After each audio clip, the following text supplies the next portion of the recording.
Dinagsa ng malalapit na kaibigan at katrabaho ni Herman, Kuya Germs Moreno, ang huling gabi ng kanyang burol sa Mount Carmel Shrine sa Quezon City.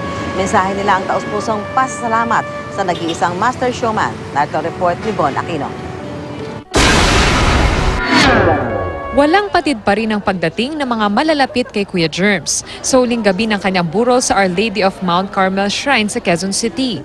Kagabi dumalaw sa burol sina Pops Fernandez, Christopher De Leon, Annabel Rama, anak niya si Rufa Gutierrez at ang ilan rin sa mga anak-anakan ni Kuya Germs kabilang sina Vina Morales at Sunshine Cruz. Maraming salamat sa lahat ng tulong na ginawa nyo sa akin. Hindi lang para sa akin, kundi para sa lahat ng mga baguhan na gustong sumikat sa industriya.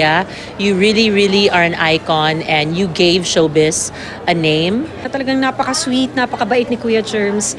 At talaga namang hindi siya maaaring hindi mahalin ng industriya.